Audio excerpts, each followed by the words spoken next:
It all happened in an instant. 1 minute, life was normal, buzzing with electricity. Lights on, telly blaring, internet connecting us all. The next? Silence. A deep, unnerving silence. The power grid, that invisible giant we all relied on, had collapsed. No warnings, no time to prepare, just sudden darkness. Cars stopped in the streets, their engines dead. Phones became useless bricks. The world as we knew it simply switched off. This wasn't a local blackout, mate. This was the big one. The one they whispered about. Out in the wild, I've faced tough situations. But this was different. This was civilization itself, grinding to a halt. The initial confusion quickly turned to fear. People stumbled out of their homes, looking up at the sky as if the answers were written in the stars.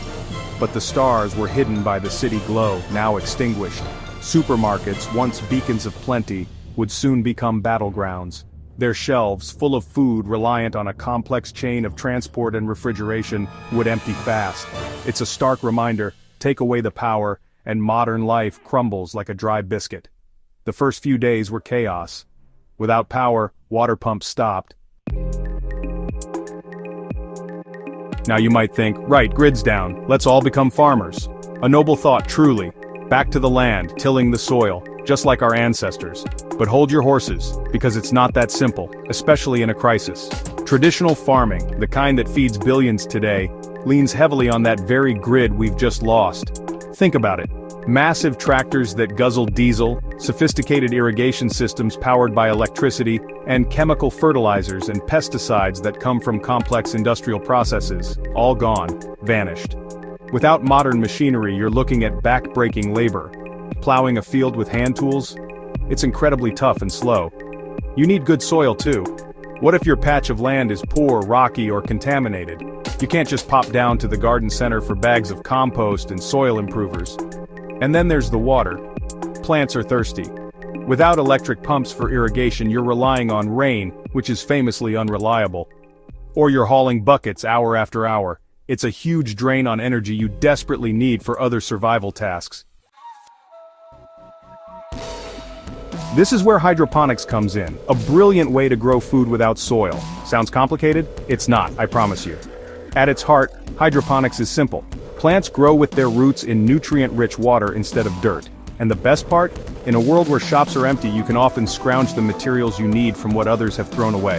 A scrapyard, a skip, even your own shed can become a treasure trove. It's all about seeing potential where others see junk.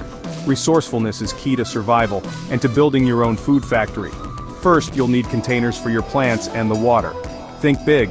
Old plastic barrels, food-grade buckets, make sure they're clean.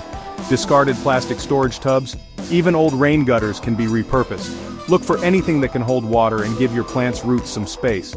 I've seen people use old paddling pools, cut up water cooler bottles, you name it. The key is to be creative and ensure whatever you choose hasn't held any nasty chemicals. A good scrub is essential, of course. All right, you've gathered your treasures from the urban jungle. Now it's time to build your food-growing machine. First, let's set up the heart of the system, the reservoir. This is where your nutrient-rich water will live.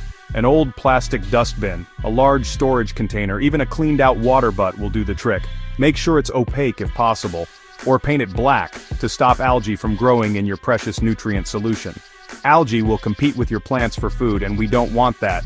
This reservoir is your system's stomach, holding all the good stuff. Next, create your grow beds or channels.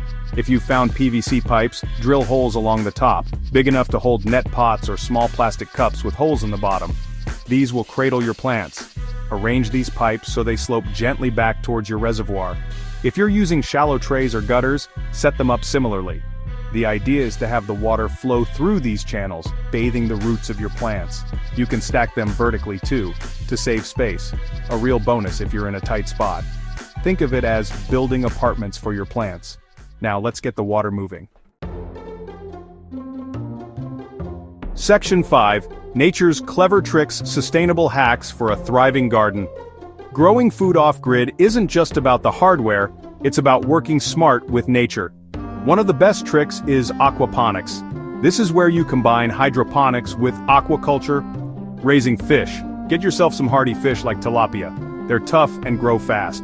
The fish live in a separate tank, and their waste, full of ammonia, is pumped into your grow beds. Beneficial bacteria, which will naturally colonize your system, convert that ammonia into nitrates, perfect plant food. The plants then clean the water for the fish. It's a beautiful closed-loop system. Fish provide fertilizer, plants clean water. Genius! Rainwater harvesting is another crucial hack. Don't let that precious water go to waste. Set up collection systems. A simple tarp angled into a barrel can collect a surprising amount. If you have a roof, fix any old guttering to channel water into your storage tanks. Filter it through some cloth or sand to remove debris before it enters your hydroponic system. Every drop is valuable when the taps are dry. This ensures your plants have a clean, natural water source, reducing your reliance on potentially contaminated groundwater or stored supplies. Mother Nature provides if you know how to ask. What about extra nutrients? You can make your own. Section 6. Feast like a king off-grid. Nutrition and variety. One of the best things about your off-grid hydroponic system is the quality of the food. You're growing it yourself, so you know exactly what's gone into it, or rather, what hasn't. No nasty chemical pesticides or herbicides if you're using those natural pest controls we talked about. Just fresh, clean, vibrant produce, packed with nutrients.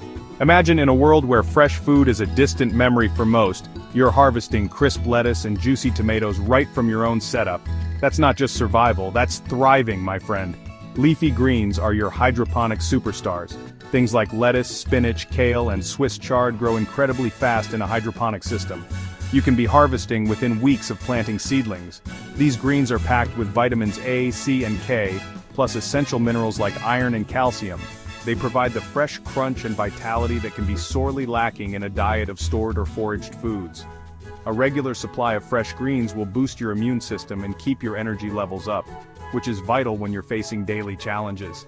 But it's not all about leaves. You can grow a fantastic variety of fruiting plants too. Tomatoes, peppers, cucumbers, strawberries, they all do brilliantly in hydroponics. Section 7. Trial by fire and rain. Stress testing your lifeline. Alright, your system is built, your plants are growing. Looks good, doesn't it? But how will it hold up when things get really tough? We need to put it through its paces. A proper stress test.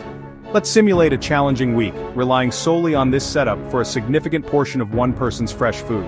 No cheating, no nipping to a non-existent shop. This is where we see if our scrapyard creation is truly a lifeline or just a hopeful experiment. The pressure is on. Days 1 and 2 are all about observation and minor tweaks. Are the water levels in the reservoir holding steady, or is there a sneaky leak? If you're running aquaponics, how are the fish? Are they active, eating well? Check the pH of the water. Plants are fussy about that. Are the plants looking perky, or are there any early signs of stress like wilting or discoloration? This initial period is like a shakedown cruise, identifying any small issues before they become big problems. Diligence now prevents disaster later. Now let's throw in some curveballs. Midweek, imagine a couple of days with heavy cloud cover. If you're solar powered, this means less juice for your pump. Section 8. Your turn, explorer.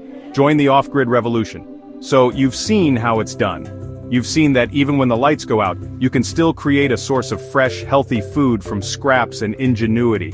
This isn't just some fantasy for a far-off apocalypse, mate.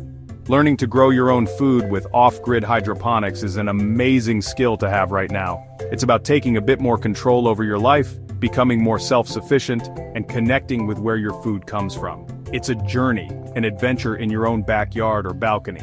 Don't feel you have to build a massive system straight away. Start small, seriously. Try a single bucket using the Kratky method. That's a super simple hydroponic technique with no pumps at all. Grow some lettuce or basil. Section 9. The ultimate freedom food security, anywhere, anytime. When you can grow your own food, especially in a system as adaptable as off-grid hydroponics, you gain something incredibly precious: empowerment.